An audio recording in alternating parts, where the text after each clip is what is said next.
I'm Diane Sare, and as Bill Roberts probably has told you, I am one of the 6 LaRouche Democrats, and I'm running in the state of New Jersey. And LaRouche has recently redefined New Jersey as part of the Midwest, but I'll get to that later. I'm in Paterson, New Jersey. I'm standing next to a statue of Alexander Hamilton, and the Great Falls behind me were discovered by Hamilton and George Washington and Lafayette during the time of the American Revolution as they were traveling through the state.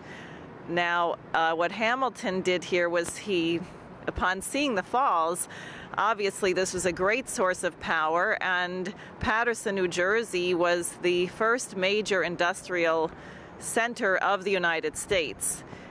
George Washington, before Hamilton set up the Society for Useful Manufactures here in Paterson, actually traveled all the way out west, and in fact one of the places he went was Detroit, and it was Washington's view that Detroit should be a major center of commerce and trade, and from that point on he was always working on canals and other means of transportation to link this area. So LaRouche's idea of Massachusetts and New Jersey as part of the Midwest, bordered, I guess, by Detroit on the western side, actually may have originated with George Washington.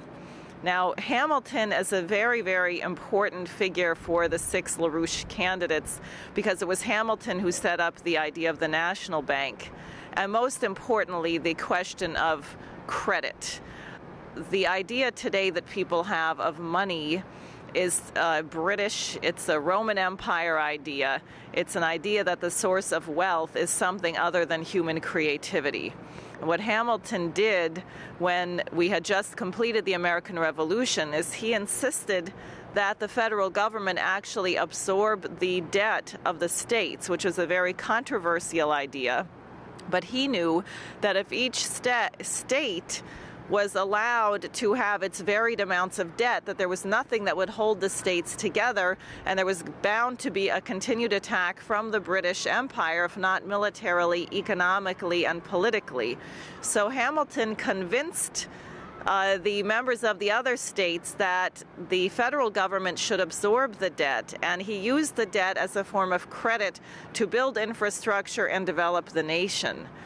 Today, what you have is complete insanity coming from the Obama administration, as from the Bush administration previously, that the source of wealth is money, and the more money you print, the more wealth you have, so that Obama could say in his so-called State of the Union address that we are now in a great recovery because the stock market is going up.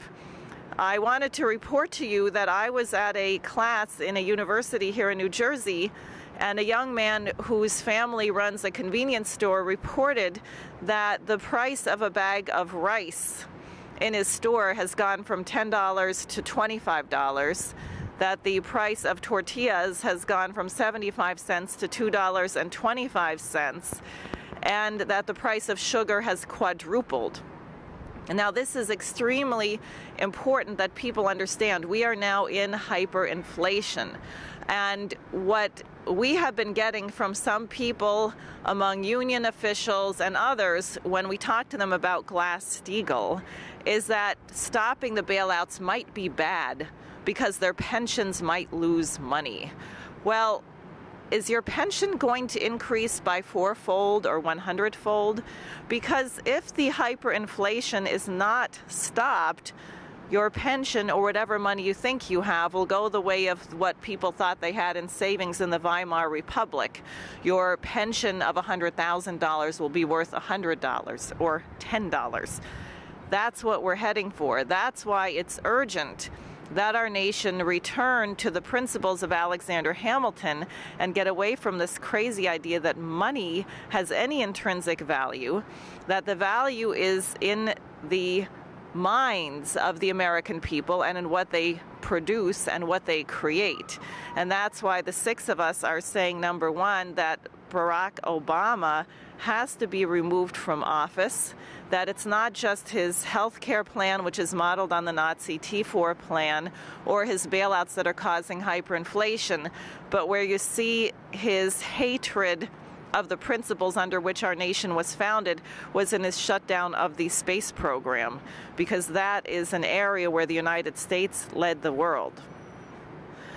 Luckily, in the last 2 weeks, Phil Angelides, the former treasurer of the state of California, and his commission have released their findings on the cause of the blowout of the U.S. economy in 2008. And what they present actually puts an official seal on everything that LaRouche has said over the last 30 years in his economic forecasts. And their conclusion is that the crisis was entirely avoidable. It could have been prevented, and that the bailouts are not helping. And further, that the situation now is actually worse than it was when they did the report, because nothing of what they identify as the causes of the crisis has been addressed. And in fact, what you have today is more money concentrated in the hands of fewer people, so that what we are headed for in the future, if nothing is changed, is far worse than what we have seen. In fact, this system itself actually is dead, and what you're looking at is a corpse, so that what you think you're going to save is already gone. And that's why it's absolutely urgent that Glass-Steagall be reinstated. This is the message that I'll be taking tomorrow to Trenton, New Jersey, where thousands of labor union leaders and other activists will be gathered to welcome some of the leadership from Wisconsin who are coming in. As people may know, our lovely Governor Christie is being promoted as the Republican nominee for president.